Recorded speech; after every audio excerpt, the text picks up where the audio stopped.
Hello students, हम chapter number 10 financial market का method of flotation of securities in primary market का topic read कर रहे थे, जिसमें आपके फर्स्ट पॉइंट और सेकंड पॉइंट आपको मैं प्रीवियस वीडियो में एक्सप्लेन कर चुकी हूँ।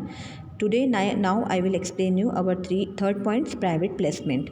देखिए, अगर हमें न्यू इशू लाना है मार्केट में तो हम प्राइवेट प्लेसमेंट को भी चूज़ कर सकते हैं। Under this method the securities are sold by the company to an intermediary at a fixed price, and in second step intermediary sell the security not to general public but in selected client at higher prices। देखिए, जैसे नाम से ही show हो रहा है private placement, मतलब यहाँ पे इसमें ऐसी कुछ प्राइवेट कंपनीज होती है, ऐसी कुछ मतलब बड़ी बड़ी ऑर्गेनाइजेशंस होती है, सिलेक्टेड ऑर्गेनाइजेशंस होती है जिन्हें कंपनी अपने न्यू इशू उन्हें इशू करेगी। मतलब यहाँ पर कंपनी जनरल पब्लिक को शेयर इशू ना करते हुए कुछ सिलेक्टेड कंपनीज़ को ही शेयर्स इशू करती है, और इसमें भी इंटरमीडियरी एक इम्पॉर्टेंट रोल प्ले करते हैं, क्योंकि कंपनी इंटरमीडियरी के थ्रू क्या करवाती है, अपने शेयर्स को सेल करवाती है, और ऐसी कंडीशन में इंटरमीडियरी भी काफ़ी हायर प्राइस पे इन शेयर्स को सेल करता है और काफ़ी प्रॉफिट अर्न करता है। The issuing company issue prospectus to give detail about its objective future prospects so that reputed client prefer to buy the security from intermediary. Under this method the intermediaries issue securities to selected clients such as UTI, LIC, general insurance etcetera. मतलब company अपना prospectus issue करती है और जो selected clients जो होते हैं वो उस प्रॉस्पेक्टस को रीड करते हैं, और अगर उन्हें लगता है कि ये कंपनीज के शेयर खरीदना हमारे लिए प्रॉफिटेबल होगा then they will purchase the company's new shares.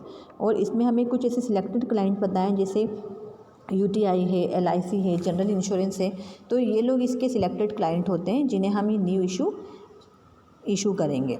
The private placement method is cost saving method as company is saved from the expenses of underwriter fees, managers fees, agent commission, listing of company's name in stock exchange etcetera. Small and new companies prefer private placement as they can not afford to raise from public issue. देखिए, यहाँ पर उन्होंने बताया कि जैसे हम intermediary के through अपने शेयर सेल करते हैं तो इन दैट सिचुएशन हमारी कंपनी की जो इनिशियल कॉस्ट जो आती है, जैसे अंडरराइटर अपॉइंट करना, ब्रोकर्स अपॉइंट करना, उनको कमीशन पेड अप करना, मैनेजर को फीस देना, कंपनी को लिस्टेड करवाना स्टॉक एक्सचेंज पर, तो ये जो फॉर्मेलिटीज़ होती है इससे कंपनी का क्या होता है, एक्सपेंस बच जाता है इस पर होने वाला। नेक्स्ट उन्होंने बताया कि जो भी स्मॉल कंपनीज़ होती है या न्यू कंपनीज़ जो होती है वो जनरली प्राइवेट प्लेसमेंट को ही क्या करती है, चूज़ करती है, ना कि पब्लिक थ्रू प्रॉस्पेक्टस के थ्रू इशू करती है। ओके, वो इशू प्रॉस्पेक्टस के थ्रू नहीं करेगी क्योंकि उसमें फ्लोटेशन कॉस्ट बहुत आती है, इसलिए मैक्सिमम न्यू कंपनी और small companies will choose private placement. Now fourth point is right issue for existing companies. In this method issue of new shares to existing shareholder, जैसे आपको ब्रैकेट में दिया हुआ है फॉर एग्जिस्टिंग कंपनीज, मतलब right issue generally वही companies issue करती है जो ऑलरेडी मार्केट में एग्जिस्टिंग है, मतलब पुरानी कंपनियां, ओल्ड कंपनीज अगर अपने मार्केट में न्यू शेयर्स और लेकर आ रही है तो in that situation first company will issue its new share to its existing shareholder. Okay, मतलब यहाँ पे ये दिया है कि this is the issue of new shares to existing share holder.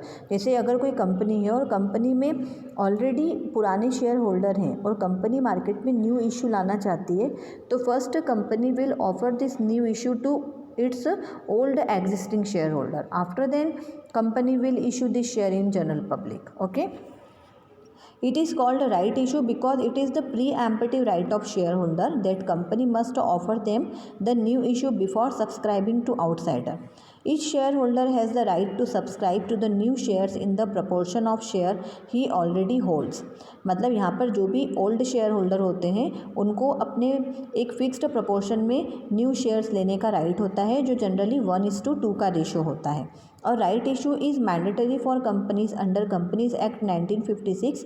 और stock exchange does not allowed the existing companies to go for new issue without giving preemptive right to existing shareholder, because if new issue is directly issued to new subscriber then the existing equity shareholder may lose their share in capital and control of company. देखिए, यहाँ पे इन्होंने ये compulsory बताया है कि हर companies को अपने एग्जिस्टिंग शेयर होल्डर को उनका प्री एम्पटिव राइट देना पड़ता है। मतलब कंपनी अगर न्यू शेयर्स ला रही है तो first company will issue new shares to its old shareholder. Otherwise ऐसी सिचुएशन में क्या होगा, अगर कंपनी इन्हें ऑफर नहीं करेगी और डायरेक्टली अगर जनरल पब्लिक में इशू कर देगी तो ऐसी कंडीशन में हमारे जो एग्जिस्टिंग शेयर होल्डर होते हैं उनका कंट्रोलिंग पावर कम हो जाता है और उनका डिविडेंड डिस्ट्रीब्यूशन भी क्या होता है, शेयर हो जाता है। तो यहाँ पर जो हमारे एग्जिस्टिंग शेयर होल्डर हैं वो इसका अपोजिशन ले सकते हैं।